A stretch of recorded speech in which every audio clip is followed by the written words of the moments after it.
ಹೆಣ್ಣು ಮಕ್ಕಳು ಹೆಣ್ಣು ಅಂದರೆ ಏನಂತ ತಿಳ್ಕೊಂಡಿದ್ದಾರೆ. ಇಷ್ಟು ಜನ ಇರುವಾಗ ಆ ಥರ ಅವಮಾನ ಮಾಡೋದ್ರಲ್ಲಿ ನಿಮ್ಗೆ ಯಾಕೆ ಆ ಸ್ಥಾನ ಬೇಕು? ಅವನು ಒಟ್ಟೊಳಗೆ ಹೆಣ್ಮಕ್ಳು ಹುಟ್ಟಿದ್ರೆ ಆ ಥರ ಮಾತಾಡ್ತಾನ? ಏನಿಲ್ಲ ತಾನೆ. ಆ ಒಂದು ಹುದ್ದೆಯಲ್ಲಿರುವಂಥ ಒಬ್ಬ ರಾಜಕಾರಣಿನೇ ಈ ಥರ ಮಾಡಿದ್ರೆ ರಾಜ್ಯದಲ್ಲಿರೋ ಪ್ರಜೆಗಳು ಹೇಗೆ ವರ್ತನೆ ಮಾಡ್ತಾರೆ? ಎಮೋಷನಲ್ ಈಗ ಏನೇನೋ ಮಾತಾಡ್ತಾ ಇದ್ದಾರೆ ಪಾಲಿಟಿಕ್ಸ್, ಅವ್ರಿಗೆ ಗೊತ್ತಾಗಲ್ಲ. ಇನ್ನು ನಮ್ಮಂಥ ಚಿಲ್ಡ್ರೆ ಅವರಿಗೆ ಏನು ಮರ್ಯಾದೆ ಕೊಡ್ತಾರೆ? ಜವಾಬ್ದಾರಿಯುತದಿಂದ ನಡ್ಕೋಬೇಕು. ಈ ಥರ ಯಾರೇ ಮಾಡಿದ್ರು ತಪ್ಪು. ಅವ್ರನ್ನ ನೋಡಿ ನಾವು ಕಲಿಯುವಂಥದ್ದು ಏನಿಲ್ಲ ಇಲ್ಲಿ. ರಾಜೀನಾಮೆ ಕೊಟ್ಟು ಮನೆಗೆ ಹೋಗೋದು ಒಳ್ಳೆಯದು. ನಮಸ್ತೆ ವೀಕ್ಷಕರೇ, ಇವತ್ತು ವಿಧಾನ ಪರಿಷತ್ತಲ್ಲಿ ಲಕ್ಷ್ಮೀ ಹೆಬ್ಬಾಳ್ಕರ್ ಅವರ ಬಗ್ಗೆ ಸಿ.ಟಿ. ರವಿ ಅವರು ಒಂದು ಅವಾಚ್ಯ ಶಬ್ದದಿಂದ ಬೈತಾರೆ. ವಿಧಾನ ಪರಿಷತ್ತಲ್ಲಿ ಎಲ್ಲರ ಮುಂದೆ ಈ ರೀತಿಯಾಗಿ ಅವಾಚ್ಯ ಶಬ್ದವನ್ನು ಬಳಸಿ ಆಕೆಯನ್ನು ಅವಮಾನ ಮಾಡ್ತಾರೆ. ಹಾಗಾದರೆ ಇದು ಎಷ್ಟು ಮಟ್ಟಿಗೆ ಸರಿ? ಸಮಾಜದಲ್ಲಿ ಉನ್ನತ ಸ್ಥಾನದಲ್ಲಿರುವಂತಹ ಒಬ್ಬ ನಾಯಕ, ರಾಜಕೀಯ ನಾಯಕ, ಸಮಾಜ ನಾಯಕ ಇಂತಹ ಮಾತನ್ನು, ಒಬ್ಬ ಉನ್ನತ ಸ್ಥಾನದಲ್ಲಿರುವ ಮಹಿಳೆಯನ್ನು ಈ ರೀತಿಯಾಗಿ ಅವಾಚ್ಯ ಶಬ್ದದಿಂದ ಮಾತಾಡೋದು ಎಷ್ಟು ಮಟ್ಟಿಗೆ ಸರಿ? ಇದ್ರ ಬಗ್ಗೆ ಜನ ಏನು ಹೇಳ್ತಾರೆ? ಹಾಗಾದರೆ ಸಮಾಜದಲ್ಲಿರುವ ಹೆಣ್ಣು ಮಕ್ಕಳಿಗೆ ಗೌರವವನ್ನು ಏನು ಸಲ್ಲಿಸಬೇಕು, ಅದನ್ನು ಸಲ್ಲಿಸಬೇಕಾ ಬೇಡವಾ? ಯಾಕಂತಂದರೆ ಹೆಣ್ಣು ಅನ್ನೋದು ಒಂದು ತಾಯಿಯ ಸ್ಥಾನದಲ್ಲಿ, ಅಕ್ಕನ ಸ್ಥಾನದಲ್ಲಿ, ತಂಗಿಯ ಸ್ಥಾನದಲ್ಲಿ, ಪ್ರತಿಯೊಂದು ಸ್ಥಾನದಲ್ಲೂ ಕೂಡ ಆಕೆಯನ್ನು ಗೌರವಿಸ್ತಾರೆ. ಆಕೆ ನಮ್ಮ ಜೊತೆನೇ ಪ್ರತಿನಿತ್ಯ ನಮ್ಮ ಜೊತೆ ಇರ್ತಾಳೆ, ಪ್ರತಿನಿತ್ಯ ಬೆಳವಣಿಗೆ ಆಗುತ್ತೆ. ಈ ರೀತಿಯಾಗಿ ಬದುಕುವಂಥ ಸಮಾಜದಲ್ಲಿ ಹೆಣ್ಣನ್ನು ಗೌರವಿಸುವಂಥ ಭಾರತೀಯ ಪಾರಂಪರ್ಯದಲ್ಲಿ ವಿಧಾನ ಪರಿಷತ್ತಲ್ಲಿ ಒಂದು ಹೆಣ್ಣನ್ನು ಅವಮಾನ ಮಾಡ್ತಾರೆ. ಇದ್ರ ಬಗ್ಗೆ ಜನ ಏನು ಮಾತಾಡ್ತಾರೆ? ಜನರನ್ನ ಮಾತಾಡ್ಸೋಣ ಬನ್ನಿ. ಸಮಾಜದಲ್ಲಿ ಮಹಿಳೆಗೆ ಗೌರವ ಕೊಡೋದು ಖಂಡಿತ ಅಗತ್ಯ, ಅದರಲ್ಲಿ ಎರಡು ಮಾತಿಲ್ಲ. ಈ ರೀತಿಯಾಗಿರುವಾಗ ಒಬ್ಬ ಉನ್ನತ ಸ್ಥಾನದಲ್ಲಿರುವ ನಾಯಕ, ಒಬ್ಬ ಉನ್ನತ ಸ್ಥಾನದಲ್ಲಿರುವ ಮಹಿಳೆಯನ್ನ ವಿಧಾನ ಪರಿಷತ್ತಲ್ಲಿ ಅವಮಾನ ಮಾಡ್ತಾರೆ. ಇದ್ರ ಬಗ್ಗೆ ಏನಂತ? ಆ ಥರ ಮಾಡಿರೋ ತಪ್ಪು. ಸೊ ಆ ಒಂದು ಹುದ್ದೆಯಲ್ಲಿರುವಂಥ ಒಬ್ಬ ರಾಜಕಾರಣಿನೇ ಈ ಥರ ಮಾಡಿದ್ರೆ ರಾಜ್ಯದಲ್ಲಿರೋ ಪ್ರಜೆಗಳು ಹೇಗೆ ವರ್ತನೆ ಮಾಡ್ತಾರೆ? ಒಂದು ಮಾದರಿಯಾಗಿರಬೇಕು. This is the minimum expectation. ಇದನ್ನ ಕೂಡ ಗೊತ್ತಿಲ್ಲದೆ ಅಲ್ಲಿ ಕೂತ್ಕೊಂಡಿದ್ದಾರೆ ಅಂತ ಹೇಳಿದ್ರೆ ಆ ಒಂದು ಸೀಟಲ್ಲಿ ಅಥವಾ ಒಂದು ರಾಜಕಾರಣಿಯಾಗಿ ಅದಕ್ಕೆ ಅವರು ಅನರ್ಹರು. ಇಂಥ ನಾಯಕರು ನಮ್ಮ ಸಮಾಜಕ್ಕೆ ಬೇಕು ಅಂತ ಅನ್ಸುತ್ತಾ? ಯಾಕಂತಂದ್ರೆ ಉನ್ನತ ಸ್ಥಾನದಲ್ಲಿರುವ ಮಹಿಳೆಯನ್ನ ಅವಮಾನಿಸುವಂತ ವ್ಯಕ್ತಿ ಸಮಾಜದ ಹೆಣ್ಮಕ್ಳಿಗೆ ಎಷ್ಟು ರಕ್ಷಣೆಯನ್ನ ನೀಡಬಹುದು ಅಲ್ವಾ? ಖಂಡಿತವಾಗ್ಲು ಈ ತರ ಪ್ರಶ್ನೆ ಜನರಲ್ಲಿ ಹುಟ್ಕೊಳ್ಳೋದಂತೂ ಖಂಡಿತ. ಹೌದು. ಇಂತಹ ರಾಜಕಾರಣಿಗಳು ನಮ್ಮ ನಾಡಿಗೆ ಅಗತ್ಯ ಇಲ್ಲ. ರೆಸ್ಪೆಕ್ಟ್ ಕೊಡಬೇಕು ಅಂತ ಕಡೆ ಏನೇ ಹೇಳಬಾರ್ದು, ಎಲ್ಲೇ ಆಗಲಿ ಹೇಳಬಾರ್ದು. ಈಗೆಲ್ಲ ಈಕ್ವಲ್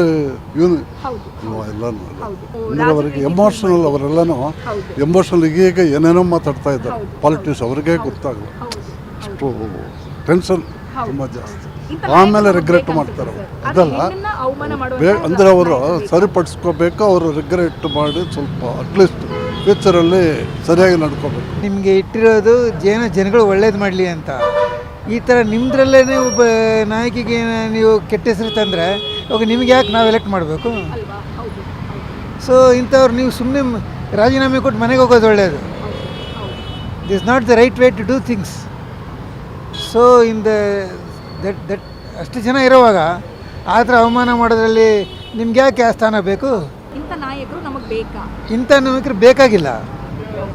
ಇಂಥ ನಾಯಕರು ರಿಸೈನ್ ಮಾಡಿ ಮನೆಗೆ ಹೋಗೋದು ಒಳ್ಳೆಯದು. ಗೌರವ ನೀಡಲೇಬೇಕು. ಹೆಣ್ಮಕ್ಳು ಯಾರ್ಯಾರಾಗಲಿ, ಯಾರ ಮನೆ ಹೆಣ್ಮಕ್ಳೇನೋ ಎಲ್ಲ ಒಂದೇ. ಅವನು ಒಟ್ಟೊಳಗೆ ಹೆಣ್ಮಕ್ಳು ಹುಟ್ಟಿದ್ರೆ ಆ ಥರ ಮಾತಾಡ್ತಾನ? ಏನಿಲ್ಲ ತಾನೆ. ಮತ್ತು ಎಲ್ಲರೂ ಯಾರು ಹೆಣ್ಮಕ್ಳು ಹುಟ್ಟಿದ್ರೆ ಅವರು ಇದು ಕೊಡಲೇಬೇಕು. ರಕ್ಷಣೆ ಎಲ್ಲ ಐತೆ. ಇವ್ರ ಥರ ದೊಡ್ಡ ವ್ಯಕ್ತಿ ಎಲ್ಲ ಮಾತಾಡ್ಬೇಕಾದ್ರೆ ರಕ್ಷಣೆ ಎಲ್ಲ ಐತೆ.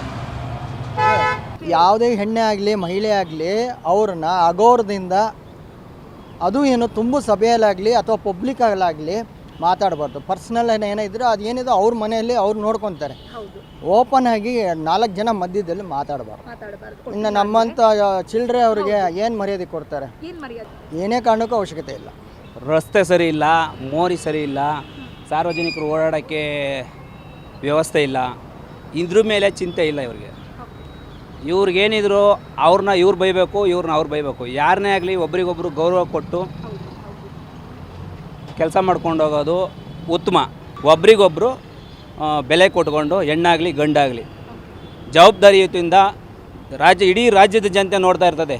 ಜವಾಬ್ದಾರಿಯುತದಿಂದ ನಡ್ಕೋಬೇಕು. ಈ ಥರ ಯಾರೇ ಮಾಡಿದ್ರು ತಪ್ಪು. ಮುಂದಿನ ದಿನ ಇವ್ರಿಗೆ ಜನಗಳು ಬುದ್ಧಿ ಕಲಿಸ್ತಾರೆ ಅನ್ನೋದು ನನ್ನ ನಂಬಿಕೆ. ಸಮಾಜದ ನಾಯಕನಾಗಿ ಈ ರೀತಿ ಮಾತಾಡೋದು ಎಷ್ಟು ಮಟ್ಟಿಗೆ ಸರಿ? ಸರಿ ಇಲ್ಲ, ತಪ್ಪು. ಯಾವುದೇ ವ್ಯಕ್ತಿ ಆದರೂ ಮಾತಾಡಬಾರ್ದು.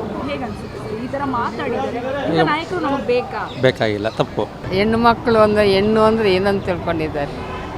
ಇದು ಗೌರವ ಕೊಡಬೇಕು ಅಲ್ವಾ ಹಂಗೆಲ್ಲ ಮಾಡಬಾರ್ದು ಹೆಣ್ಣು ಮಕ್ಕಳನ್ನ ಬೈಬಾರ್ದು, ಹೆಣ್ಮಕ್ಳಿಗೆ ಗೌರವ ಕೊಡಬೇಕು, ಅದೇ ಒಳ್ಳೆಯದು. ಕೆಲವರು ಹಾಗೆ ಈಗಿನ ಕಾಲದಲ್ಲಿ ಈಗ ಬಾಯ್ಸ್ ಆಗಿರ್ಬೋದು, ಬೇರೆ ಯಾರಾದರೂ ಆಗಿರ್ಬೋದು, ಈ ಥರ ಬ್ಯಾಡಾಗಿ ಗರ್ಲ್ ಮೇಲೆ ಕೆಟ್ಟದಾಗಿ ಮಾತಾಡ್ತಾರೆ. ಆ್ಯಕ್ಚುಲಿ ಸ್ವಲ್ಪ ಬುದ್ಧಿ ಕಲಿಬೇಕು ಆ್ಯಂಡ್ ತಿಳ್ಕೋಬೇಕು, ಸ್ವಲ್ಪ ಸೆನ್ಸ್ ಇರಬೇಕು. ಯಾರಿಗೆ ಯಾವ ಥರ ಬೇರೆ ಹೆಣ್ಮಕ್ಳ ಬಗ್ಗೆ ಮಾತಾಡಬೇಕು ಅಂದರೆ ನಾವು ಯಾವ ಥರ ಮಾತಾಡಬೇಕು ಅನ್ನೋದು ಗೊತ್ತಿರಬೇಕು ಅಂತ. ಹೌದು ಮ್ಯಾಮ್, ಗರ್ಲ್ಸ್ ಬಗ್ಗೆ ಮಾತಾಡಬೇಕಾದ್ರೆ ರೆಸ್ಪೆಕ್ಟ್ ಇರಬೇಕು, ಎಲ್ಲೇ ಆಗಿರಲಿ, ಯಾವುದೇ ಫೀಲ್ಡ್ ಆಗಿರಲಿ, ಅದರಲ್ಲಿ ರೆಸ್ಪೆಕ್ಟ್ ಇರಬೇಕು. ಹೌದು ಹೌದು ಹೌದು, ಹೆಣ್ಣು ಅಂದರೆ ಮರ್ಯಾದೆ ಕೊಡಲೇಬೇಕು. ಹೌದು ಹೌದು ನಿಜ. ಯಾಕಂದರೆ ನಮ್ಮ ಮನೆಯಲ್ಲಿ ನನ್ನ ತಾಯಿ ಇದ್ದಾರೆ, ನನ್ನ ಅಜ್ಜಿ ಇದ್ದಾರೆ, ನನ್ನ ತಾಯಿ ಇದ್ದಾರೆ, ನನ್ನ ಮಕ್ಕಳಿದ್ದಾರೆ, ನನ್ನ ಪತ್ನಿ ಇದ್ದಾರೆ, ಅವರೆಲ್ಲ ಹೆಂಗಸ್ರೆ. ಹಾಗೆ ನೀವೆಲ್ಲರೂ ಸೇರಿ ಹೆಂಗಸ್ರೆ. ಅವ್ರನ್ನ ನೋಡಿ ನಾವು ಕಲಿಯುವಂಥದ್ದು ಏನಿಲ್ಲ ಇಲ್ಲಿ. ನಮ್ಮನ್ನು ನಾವೇ ನೋಡಿ ನಾವೇ ಕಲ್ತ್ಕೋಬೇಕು. ಮತ್ತು ಅವ್ರು ಮಾಡುವಂಥ ವಿಧಾನ ಪರಿಷತ್ ಅಥವಾ ವಿಧಾನಸೌಧದಲ್ಲಿ ಕೂತ್ಕೊಂಡು ಇಡೀ 224 ಅಥವಾ 170 ಜನ ಇರುವಂಥ ಇದರಲ್ಲಿ ಈ ರೀತಿಯಾಗಿ ಮಾಡುವುದ್ರೆ ನಮಗೆಲ್ಲರಿಗೂ ಒಂಥರ ತಲೆ ತಗ್ಗಿಸ್ಕೊಂತ ಕೆಲಸ. ಕೇಳಿದ್ರಲ್ಲ ವೀಕ್ಷಕರೇ, ಸಮಾಜದಲ್ಲಿ ಹೆಣ್ಣನ್ನ ಗೌರವಿಸಬೇಕು ಅನ್ನೋದು ಜನರ ವಾದ ಆಗಿದೆ. ಯಾಕಂತಂದ್ರೆ ಹೆಣ್ಣಿನ ಉನ್ನತ ಸ್ಥಾನದಲ್ಲಿರುವ ಒಬ್ಬ ಮಹಿಳೆಗೆ, ಉನ್ನತ ಸ್ಥಾನದಲ್ಲಿರುವ ಒಬ್ಬ ನಾಯಕನೇ ಗೌರವ ನೀಡಿಲ್ಲ ಅಂತಂದ್ರೆ ಹಾಗಾದ್ರೆ ಸಮಾಜದಲ್ಲಿ ನಮ್ಮ ಅಥವಾ ಇನ್ನೊಬ್ಬರ ಕಾಮನ್ ಹೆಣ್ಮಕ್ಳು ಏನಿರ್ತಾರಲ್ಲ ಅಂಥವ್ರ ಗತಿ ಏನಾಗಬೇಕು? ಸಮಾಜದಲ್ಲಿರೋ ಹೆಣ್ಮಕ್ಳಿಗೆ ರಕ್ಷಣೆಯನ್ನ ಇವರು ಯಾವ ರೀತಿಯಾಗಿ ನೀಡ್ತಾರೆ? ಯಾಕಂತಂದ್ರೆ ಒಬ್ಬ ರಾಜನಿಂದ ಪ್ರಜೆ ಸಾಕಷ್ಟು ಕಲಿತಾನೆ, ರಾಜನಂತನೇ ಪ್ರಜೆ ಬದುಕ್ತಾ ಇರ್ತಾರೆ, ರಾಜನ್ನ ನಂಬಿರ್ತಾರೆ. ಅಂತ ಈ ತರ ಸಂದರ್ಭದಲ್ಲಿ ಒಬ್ಬ ರಾಜಕೀಯ ನಾಯಕನೇ ಉನ್ನತ ಸ್ಥಾನದಲ್ಲಿದ್ದು ಈ ರೀತಿಯಾದ ಕೆಲಸ ಮಾಡಿದ್ರೆ ಇನ್ನು ಸಮಾಜದಲ್ಲಿರುವ ಮಹಿಳೆಯರಿಗೆ ಅಥವಾ ಸಮಾಜದಲ್ಲಿರುವ ಸಾಮಾನ್ಯ ಜನರಿಗೆ ಯಾವ ರೀತಿಯಾಗಿ ರಕ್ಷಣೆಯನ್ನ ಇವರು ನೀಡ್ತಾರೆ ಅನ್ನೋದು ಜನರಲ್ಲಿ ಪ್ರಶ್ನೆಯಾಗಿ ಉಳಿದಿದೆ. ಇದಾಗಿತ್ತು ಈ ಹೊತ್ತಿನ ವಿಶೇಷ ಸುದ್ದಿ. ಇನ್ನಷ್ಟು ಸುದ್ದಿಗಾಗಿ ನೋಡ್ತಾ ಇರಿ ಗ್ಯಾರಂಟಿ ನ್ಯೂಸ್. ಕ್ಯಾಮರಾಮನ್ ಪಂಪಪತಿ ಜೊತೆ ಶಮ್ಮಿ ಶೆಟ್ಟಿ. ಗ್ಯಾರಂಟಿ ನ್ಯೂಸ್, ಸುದ್ದಿ ಖಚಿತ, ನ್ಯಾಯ ನಿಶ್ಚಿತ.